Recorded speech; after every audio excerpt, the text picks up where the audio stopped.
Ma foi, monsieur, avouez que j'ai eu raison, et que nous voilà l'un et l'autre déguisés à merveille. Votre premier dessin n'était point du tout à propos, et ceci nous cache bien mieux que tout ce que vous vouliez faire. Il est vrai que te voilà bien, et je ne sais où tu as déterré cet attirail ridicule. Oui, c'est l'habit d'un vieux médecin qui a été laissé en gage au lieu où je l'ai pris, et il m'en a coûté de l'argent pour l'avoir. Mais savez-vous, monsieur, que cet habit me met déjà en considération, que je suis salué des gens que je rencontre, et que l'on me vient consulter ainsi qu'un habile homme? Comment donc? 5 ou 6 paysans et paysannes, en me voyant passer, me sont venus demander mon avis sur différentes maladies. Tu leur as répondu que tu n'y entendais rien. Moi? Point du tout. J'ai voulu soutenir l'honneur de mon habit. J'ai raisonné sur le mal et leur ai fait des ordonnances à chacun. Et quel remède encore leur as-tu ordonné? Ma foi, monsieur, j'en ai pris par où j'en ai pu attraper. J'ai fait mes ordonnances à l'aventure. Et ce serait une chose plaisante si les malades guérissaient et qu'on m'en vint remercier. Et pourquoi non? Par quelle raison n'aurais-tu pas les mêmes privilèges qu'ont tous les autres médecins? Ils n'ont pas plus de part que toi aux guérisons des malades, et tout leur art est pure grimace. Et tu peux profiter comme eux du bonheur du malade, et voir attribuer à tes remèdes tout ce que tu peux venir des faveurs du hasard et des forces de la nature. Comment, monsieur? Vous êtes aussi impie en médecine? C'est une des grandes erreurs qui soit parmi les hommes. Quoi? Vous ne croyez pas au séné, ni à la casse, ni au vin émétique? Et pourquoi veux-tu que j'y croie? Vous avez l'âme bien mécréante. Cependant, vous voyez depuis un temps que le vin émétique fait bruire ses fuseaux. Ces miracles ont converti les plus incrédules esprits. Et il n'y a pas 3 semaines que j'en ai vu, moi qui vous parle, un effet merveilleux. Et quel? Il y avait un homme qui depuis 6 jours était à l'agonie. On ne savait plus que lui ordonner. Et tous les remèdes ne faisaient rien. On s'avisa à la fin de lui donner de l'émétique. Il réchappa, n'est-ce pas? Non, il mourut. L'effet est admirable. Mais comment? Il y avait 6 jours entiers qu'il ne pouvait mourir. Et cela le fit mourir tout d'un coup. Voulez-vous rien de plus efficace? Tu as raison. Mais laissons là la médecine où vous ne croyez point. Et parlons des autres choses. Car cet habit me donne de l'esprit. Et je me sens en humeur de disputer contre vous. Vous savez bien que vous me permettez les disputes. Et que vous ne me défendez que les remontrances. Eh bien? Je veux savoir un peu vos pensées à fond. Est-il possible que vous ne croyez point du tout au ciel? Laissons cela. C'est-à-dire que non. Et à l'enfer? Hé! Tout de même. Et au diable, s'il vous plaît? Oui, oui. Aussi peu. Ne croyez-vous point à notre vie? Voilà un homme que j'aurais bien de la peine à convertir. Et dites-moi un peu, le moine bourru, qu'en croyez-vous? Et La peste soit du fa. Et voilà ce que je ne puis souffrir, car il n'y a rien de plus vrai que le moine bourru, et je me ferai pendre pour celui-là. Mais encore faut-il croire quelque chose dans le monde. Mais qu'est-ce donc que vous croyez? Ce que je crois. Oui. Je crois que 2 et 2 sont 4, Sganarelle, et que 4 et 4 sont 8. Ah, la belle croyance. Et les beaux articles de foi que voilà. Votre religion, à ce que je vois, est donc de l'arithmétique. Ah, il faut avouer qu'il se met d'étranges folies dans la tête des hommes, et que, pour avoir bien étudié, on est bien moins sage le plus souvent. Pour moi, monsieur, je n'ai point étudié comme vous. Dieu merci, et personne ne saurait se vanter de m'avoir jamais rien appris. Mais avec mon petit sens, mon petit jugement, je vois les choses mieux que tous les livres, et je comprends fort bien que ce monde que nous voyons n'est pas un champignon qui soit venu tout seul en une nuit. Je voudrais bien vous demander qui a fait ces arbres-là, ces rochers, cette terre et ce ciel que voilà là-haut, et si tout cela s'est bâti de lui-même. Vous voilà, vous, par exemple, vous êtes là. Est-ce que vous vous êtes fait tout seul? Et n'a-t-il pas fallu que votre père ait engrossé votre mère pour vous faire? Pouvez-vous voir toutes les inventions dont la machine de l'homme est composée sans admirer de quelle façon cela est agencé l'un dans l'autre? Ses nerfs, ses os, ses veines, ses artères, ce poumon, ce cœur, ce foie et tous ces autres ingrédients qui sont là et qui... Mais madame, interrompez-moi donc, si vous voulez. Mais je ne saurais disputer si on ne m'interrompt. Vous vous taisez exprès et me laissez parler par belle malice. J'attends que ton raisonnement soit fini. Mon raisonnement est qu'il y a quelque chose d'admirable dans l'homme, quoi que vous puissiez dire, et que tous les savants ne sauraient expliquer. Cela n'est-il pas merveilleux que me voilà ici et que j'ai quelque chose dans la tête qui pense 100 choses différentes en un moment et fait de mon corps tout ce qu'elle veut? Je veux frapper des mains, hausser le bras, lever les yeux au ciel, baisser la tête, remuer les pieds, aller à droite, à gauche, en avant, en arrière, tourner. Bon, voilà ton raisonnement qui a le nez cassé. Non, je suis bien sot de m'amuser à raisonner avec vous. Croyez ce que vous voudrez. Il m'importe bien que vous soyez damnés. Mais, tout en raisonnant, je crois que nous sommes égarés. Appelle un peu cet homme que voilà là-bas pour lui demander le chemin. Oh là! Oh! L'homme! Oh! Mon compère! Oh! L'ami! Un petit mot, s'il vous plaît. Enseignez-nous un peu le chemin qui mène à la ville. Vous n'avez qu'à suivre cette route, messieurs, et détourner à main droite quand vous serez au bout de la forêt. Mais je vous donne avis que vous devez tenir sur vos gardes, et que, depuis quelque temps, il y a des voleurs ici autour. Je te suis bien obligé, mon ami, et je te rends grâce de tout mon cœur. Si vous vouliez, monsieur, me secourir de quelques mots. Ton avis est intéressé à ce que je vois. Je suis un pauvre homme, messieurs, retiré tout seul dans ce bois depuis 10 ans, et je ne manquerai pas de prier le ciel qui vous donne toutes sortes de biens. Hé, prie-le qu'il te donne un habit sans te mettre en peine des affaires des autres. Vous ne connaissez pas monsieur, bonhomme. Il ne croit qu'en 2 et 2 sont 4, et en 4 et 4 sont 8. Quelle est ton occupation parmi ces arbres? De prier le ciel tout le jour pour la prospérité des gens de bien qui me donnent quelque chose. Il ne se peut donc pas que tu ne sois bien à ton aise. Hélas, monsieur, je suis dans la plus grande nécessité du monde. Tu te moques. Un homme qui prie le ciel tout le jour ne peut pas manquer d'être bien dans ses affaires.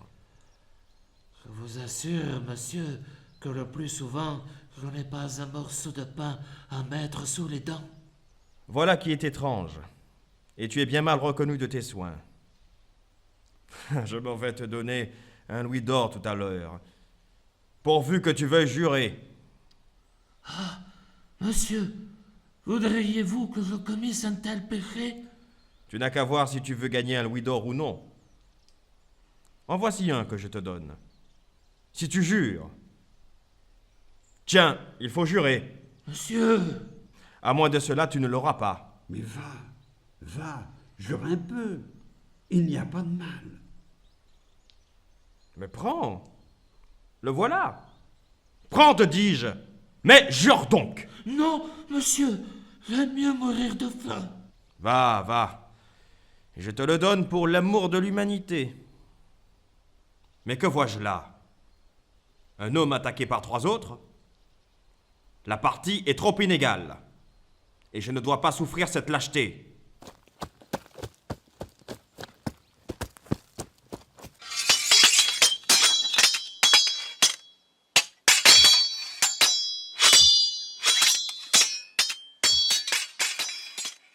Mon maître est un vrai enragé d'aller se présenter à un péril qui ne le cherche pas. Mais, ma foi, le secours a servi. Et les deux ont fait fuir les trois.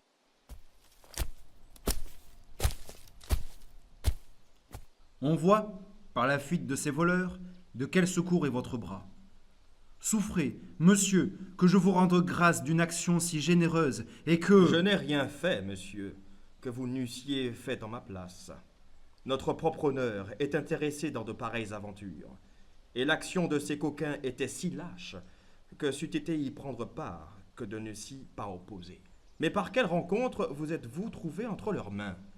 Je m'étais par hasard égaré d'un frère et de tous ceux de notre suite. Et comme je cherchais à les rejoindre, j'ai fait rencontre de ces voleurs, qui d'abord ont tué mon cheval, et qui, sans votre valeur, en auraient fait autant de moi.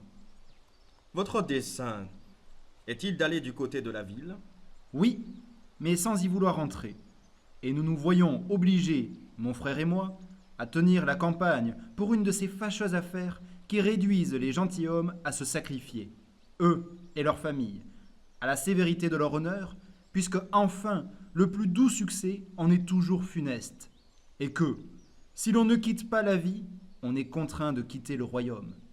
Et c'est en quoi je trouve la condition d'un gentilhomme malheureuse, de ne pouvoir point s'assurer sur toute la prudence et toute l'honnêteté de sa conduite, d'être asservi par les lois de l'honneur au dérèglement de la conduite d'autrui, et de voir sa vie, son repos et ses biens dépendre de la fantaisie du premier téméraire qui s'avisera de lui faire une de ces injures pour qui un honnête homme doit périr. On a cet avantage qu'on fait courir le même risque, et passer mal aussi le temps à ceux qui prennent fantaisie de nous venir faire une offense de gaieté de cœur.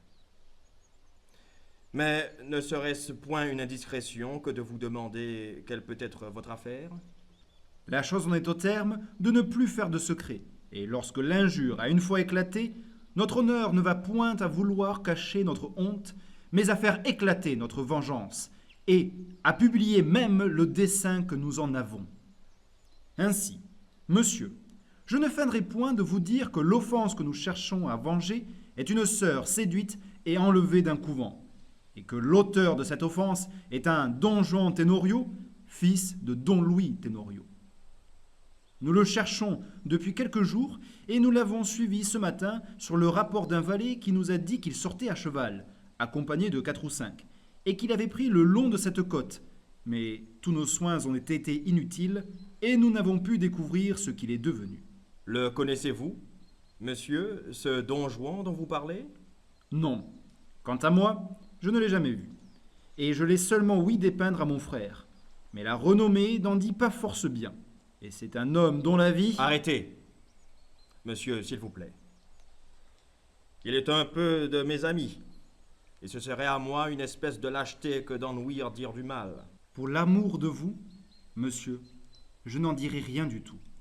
Et c'est bien la moindre chose que je vous doive, après m'avoir sauvé la vie, que de me taire devant vous d'une personne que vous connaissez, lorsque je ne puis en parler sans en dire du mal. Mais, quelque ami que vous lui soyez, j'ose espérer que vous n'approuverez pas son action, et ne trouverez pas étrange que nous cherchions d'en prendre la vengeance. Au contraire, je vous y veux servir, et vous épargner des soins inutiles. Je suis ami de Don Juan. Je ne puis pas m'en empêcher. Mais il n'est pas raisonnable qu'il offense impunément des gentilshommes, et je m'engage à vous faire raison par lui. Et quelle raison peut-on faire à ces sortes d'injures? Toutes celles que votre honneur peut souhaiter. Et sans vous donner la peine de chercher Don Juan davantage, Je m'oblige à le faire trouver au lieu que vous voudrez et quand il vous plaira. Cet espoir est bien doux, monsieur, à des cœurs offensés. Mais, après ce que je vous dois, ce me serait une trop sensible douleur que vous fussiez de la partie. Je suis si attaché à Don Juan qu'il ne saurait se battre que je ne me batte aussi. Mais enfin, j'en réponds comme de moi-même. Et vous n'avez qu'à dire quand vous voulez qu'il paraisse et vous donne satisfaction. Que ma destinée est cruelle. Faut-il que je vous doive la vie et que Don Juan soit de vos amis? Faites boire là mes chevaux, et qu'on les amène après nous. Je veux un peu marcher à pied. Au ciel, que vois-je ici? Quoi, mon frère? Vous voilà avec notre ennemi mortel? Notre ennemi mortel? Oui, je suis Don Juan moi-même. Et l'avantage du nombre ne m'obligera pas à vouloir déguiser mon nom. Ah, traître! Il faut que tu périsses et... Ah, mon frère, arrêtez! Je lui suis redevable de la vie. Et sans le secours de son bras, j'aurais été tué par des voleurs que j'ai trouvés. Et voulez-vous que cette considération empêche notre vengeance? Tous les services que nous rend une main ennemie ne sont d'aucun mérite pour engager notre âme. Et s'il faut mesurer l'obligation à l'injure, votre reconnaissance, mon frère, est ici ridicule.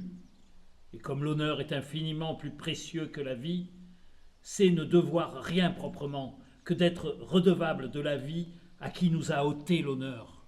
Je sais la différence, mon frère, qu'un gentilhomme doit toujours mettre entre l'un et l'autre. Et la reconnaissance de l'obligation n'efface point en moi le ressentiment de l'injure.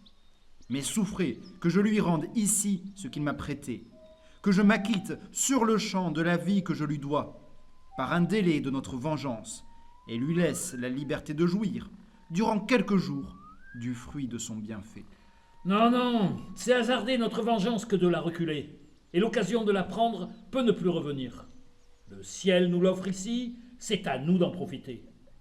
Lorsque l'honneur est blessé mortellement, on ne doit point songer à garder aucune mesure. Et si vous répugnez à prêter votre bras à cette action, vous n'avez qu'à vous retirer et laisser à ma main la gloire d'un tel sacrifice. De grâce, mon frère! Tous ces discours sont superflus. Il faut qu'il meure. Arrêtez-vous, dis-je! Mon frère! Je ne souffrirai point du tout qu'on attaque ses jours. Et je jure le ciel que je le défendrai ici contre qui que ce soit. Et je saurai lui faire un rempart de cette même vie qu'il a sauvée. Et pour adresser vos coups, il faudra que vous me perciez. Quoi? Vous prenez le parti de notre ennemi contre moi? Et loin d'être saisi à son aspect des mêmes transports que je sens, vous faites voir pour lui des sentiments pleins de douceur? Mon frère, montrons de la modération dans une action légitime, et ne vengeons point notre honneur avec cet emportement que vous témoignez. Ayons du cœur dont nous soyons les maîtres, une valeur qui n'est rien de farouche et qui se porte aux choses par une pure délibération de notre raison, et non point par le mouvement d'une aveugle colère. Je ne veux point, mon frère, demeurer redevable à mon ennemi, et je lui ai une obligation dont il faut que je m'acquitte avant toute chose. Notre vengeance, pour être différée, n'en sera pas moins éclatante. Au contraire, elle en tirera de l'avantage, et cette occasion de l'avoir pu prendre la fera paraître plus juste aux yeux de tout le monde. Oh, l'étrange faiblesse et l'aveuglement effroyable d'hasarder ainsi les intérêts de son honneur pour la ridicule pensée d'une obligation chimérique. Non, mon frère, ne vous mettez pas en peine. Si je fais une faute, je saurai bien la réparer, et je me charge de tout le soin de notre honneur. Je sais à quoi il nous oblige, et cette suspension d'un jour que ma reconnaissance lui demande ne fera qu'augmenter l'ardeur que j'ai de le satisfaire. Don Juan, vous voyez que j'ai soin de vous rendre le bien que j'ai reçu de vous, et vous devez par là juger du reste, croire que je m'acquitte avec la même ardeur de ce que je dois, et que je ne serai pas moins exact à vous payer l'injure que le bienfait. Je ne veux point vous obliger ici à expliquer vos sentiments, et je vous donne la liberté de penser à loisir aux résolutions que vous avez à prendre. Vous connaissez assez la grandeur de l'offense que vous nous avez faite, et je vous fais juge vous-même des réparations qu'elle demande. Il est des moyens doux pour nous satisfaire. Il en est de violents et de sanglants. Mais enfin, quelque choix que vous fassiez, vous m'avez donné parole de me faire raison par Don Juan. Songez à me la faire, je vous prie. Et vous recevenez que, hors d'ici, je ne dois plus qu'à mon honneur. Je n'ai rien exigé de vous, et vous tiendrez ce que j'ai promis.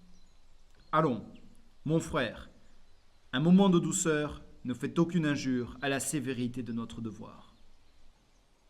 Hola! Hé! Ganarelle! Plaît-il? Comment, coquin?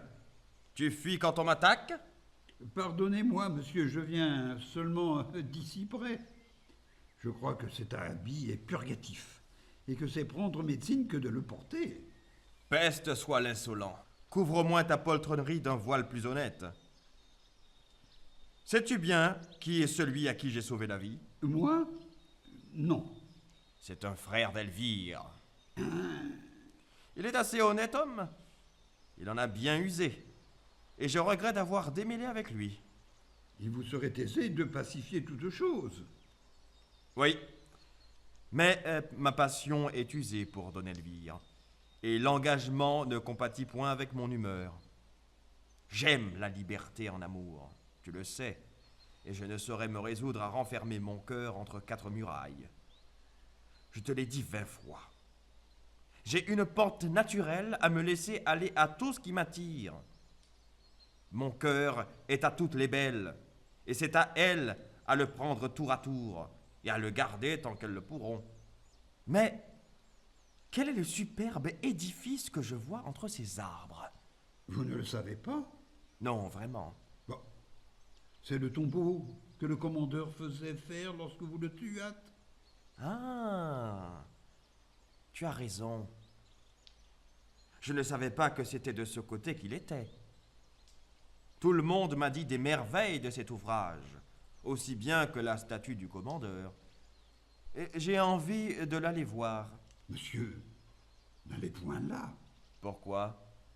Cela n'est pas civil d'aller voir un homme que vous avez tué. Au contraire, c'est une visite dont je lui veux faire civilité, et qu'il doit recevoir de bonne grâce, s'il est galant homme. Allons, entrons dedans.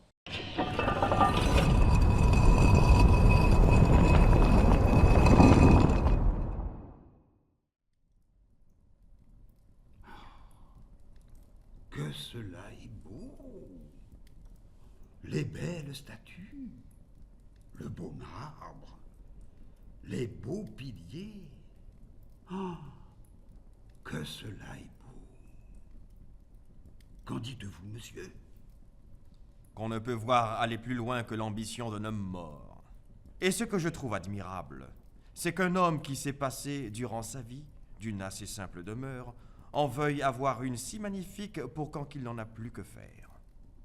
Voici la statue du commandeur. Parbleu! Le voilà bon avec son habit d'empereur romain. Ma foi, monsieur, voilà qui est bien fait. Il semble qu'il est en vie et qu'il s'en va parler. Il jette des regards sur nous qui me feraient peur si j'étais tout seul.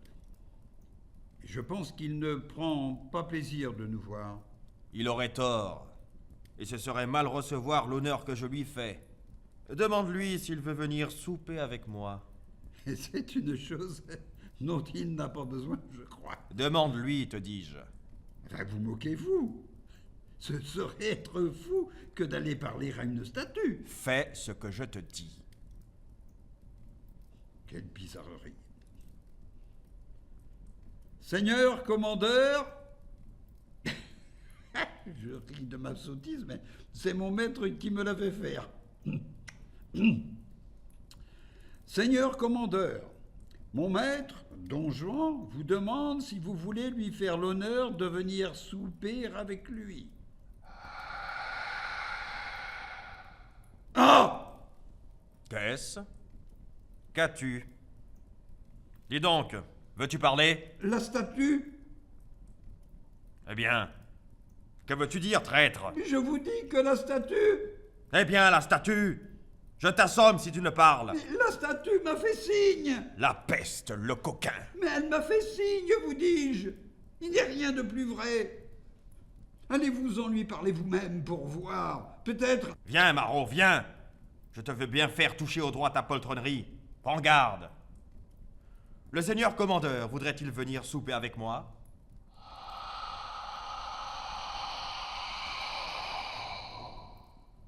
Je ne voudrais pas en tenir 10 pistoles. Eh bien, monsieur? Allons, sortons d'ici. Voilà de mes esprits forts qui ne veulent rien croire.